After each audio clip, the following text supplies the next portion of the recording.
kita sebut saja begitu ya, untuk Undang-Undang tahun 1946 nomor 1 itu diatur di dalam ketentuan pasal 207.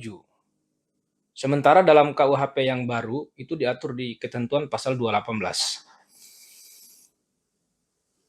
Di pasal 207 itu dikatakan bahwa barang siapa yang dengan sengaja di muka umum dengan lisan atau tulisan menghina suatu penguasa atau badan umum yang ada di Indonesia diancam dengan pidana penjara paling lama 1 tahun 6 bulan. Sementara di KUHP yang baru di pasal 218 diatur bahwa setiap orang yang di muka umum menyerang kehormatan atau harkat dan martabat diri presiden atau wakil presiden dipidana dengan pidana penjara paling lama 3 tahun.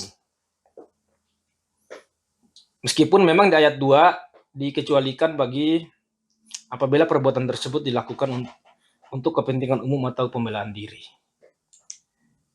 Kawan-kawan semua, rumusan terkait penyerangan harkat dan martabat presiden atau wakil presiden ini menjadi salah satu substansi yang diatur ke dalam RUU KUHP yang paling banyak mendapatkan tentangan dari publik.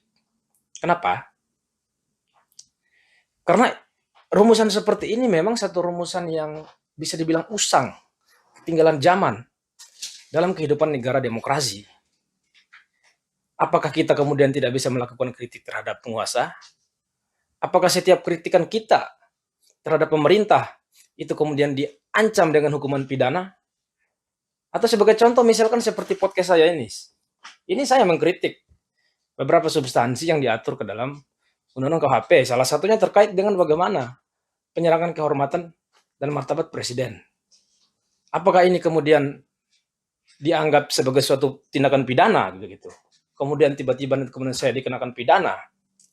Oleh karena itu banyak pihak yang berpandangan bahwa rumusan terkait penyerangan kehormatan ini yang dalam KUHP yang lama disebut dengan penghinaan, ini merupakan satu produk usang di sebuah negara yang mengaku diri sebagai negara demokrasi.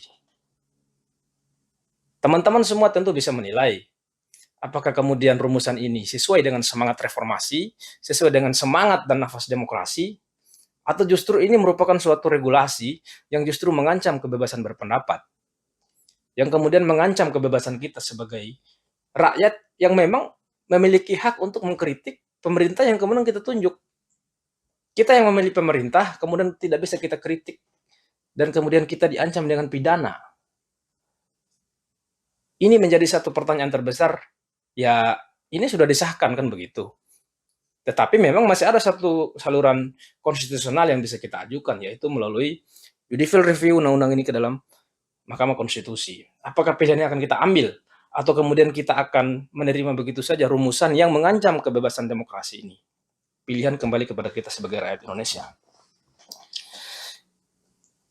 Berikutnya, salah satu topik yang sangat sensitif dan hangat dibicarakan adalah terkait regulasi perzinaan. Di KUHP lama memang sudah diatur di pasal 284, yaitu diancam dengan pidana penjara paling lama 9 bulan.